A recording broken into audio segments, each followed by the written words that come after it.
السلام علیکم ورحمۃ اللہ وبرکاتہ۔ Welcome back to my channel G K guide. امید کرتا ہوں سب خیریت سے ہوں گے۔ اگر میرے چینل پر نہیں آئے تو چینل کو سبسکرائب کرنا اور بیل آئیکن کو پریس کرنا تاکہ ہر آنے والی ویڈیو آپ تک پہنچ سکے۔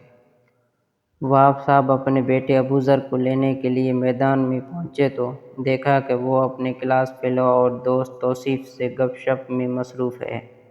ارے ابوذر، تم کل اسکول کیوں نہیں آئے؟ توصیف نے باتوں باتوں میں پوچھ لیا۔ وہ دراصل ابوذر سے کوئی جواب نہیں بن پا رہا تھا۔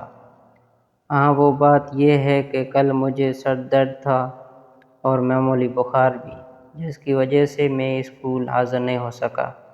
آج کچھ صحت بہتر ہے، ابوذر نے جھوٹ بول دیا۔ وہاب صاحب کو دکھ ہوا اور وہ افسوس کرنے لگے کہ ان کا بیٹا جھوٹ بولتا ہے۔ ابوذر اور توصیف باتوں میں مشغول تھے۔ انہیں یہ خبر نہیں تھی کہ وہاب صاحب ان دونوں کی گفتگو سن رہے ہیں۔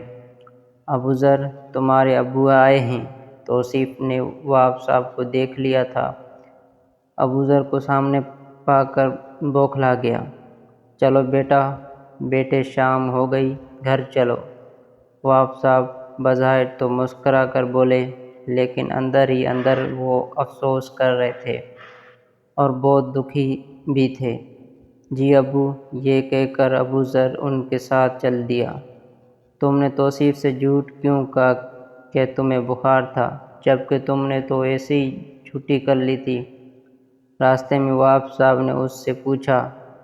وہ ابو، چھوٹے موٹے جھوٹ تو آج کل کے زمانے میں چلتے ہیں، ابوذر نے کہا، لیکن تمہیں ایسا نہیں کرنا چاہیے تھا۔ جھوٹ بولنا بڑے بچوں کا کام ہے۔ آپ تو اچھے بچے ہو نا، ابو نے مسکرا کر کہا تو وہ بولا، جی ابو جی، آئندہ کبھی جھوٹ نہیں بولوں گا۔ بہت خوب، ابو نے اس کے بالوں میں ہاتھ پھیرتے ہوئے پیار کہا۔ ٹھک ٹھک ٹھک، دروازے پر کسی نے دستک دی۔ ابوذر، بیٹا جا کر دیکھو کون آیا ہے۔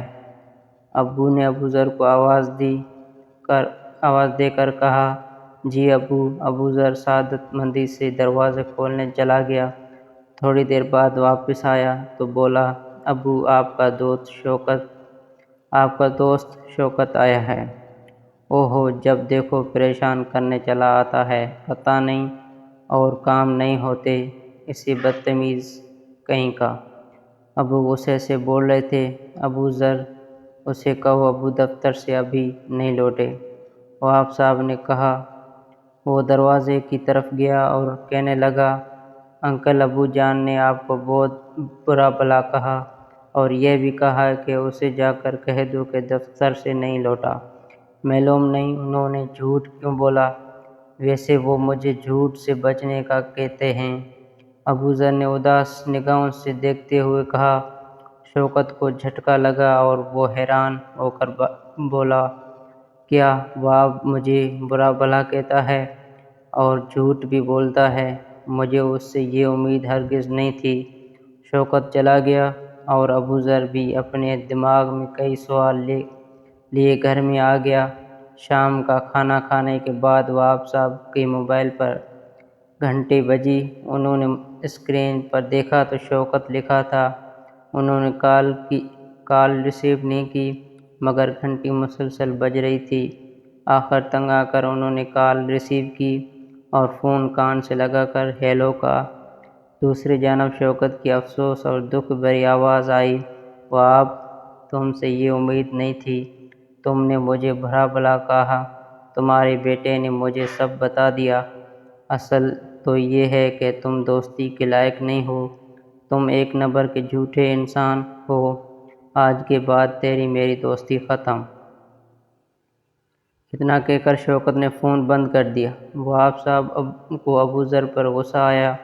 انہوں نے اسے بلایا اور ڈانٹتے، تم نے شوکت کو ہر وہ بات بتا دی جو میں نے اس کے بارے میں کہی تھی۔ ابو، آپ بھول گئے؟ جواب دینے کی بجائے ابوذر نے سوال داغ دیا۔ کیا ابو آپ پرسوں والی بات بھول گئے؟ جب میں نے اپنے دوست سے جھوٹ بولا تو آپ نے مجھے نصیحت کی کہ جھوٹ نہ بولنا چاہیے، لیکن آپ وہ نصیحت بھول فراموش کر گئے۔ آپ نے مجھے تو جھوٹ بولنے سے روکا تھا، مگر خود آپ نے اپنے دوست سے جھوٹ بولا اور مجھ سے بھی کہا کہ اسے جھوٹ بول دو کہ آپ ابھی دفتر سے نہیں لوٹے۔ آپ نے مجھے تو نصیحت کی لیکن خود عمل نہیں کیا، پھر فائدہ کیا مجھے نصیحتیں کرنے کا؟ میں جھوٹ نہیں بول سکتا تھا، کیونکہ جس دن آپ نے مجھے جھوٹ بولنے سے روکا تھا اسی دن سے میں جھوٹ سے نفرت کرتا ہوں اور سچ کا ساتھ دیتا ہوں۔ اس لیے میں نے شوکت انکل سے سب کچھ سچ کہہ ڈالا۔ ابو ذر نے اس قدر معصومیت سے کہا کہ وہاب صاحب کو اس پر بے ساختہ پیار آ گیا۔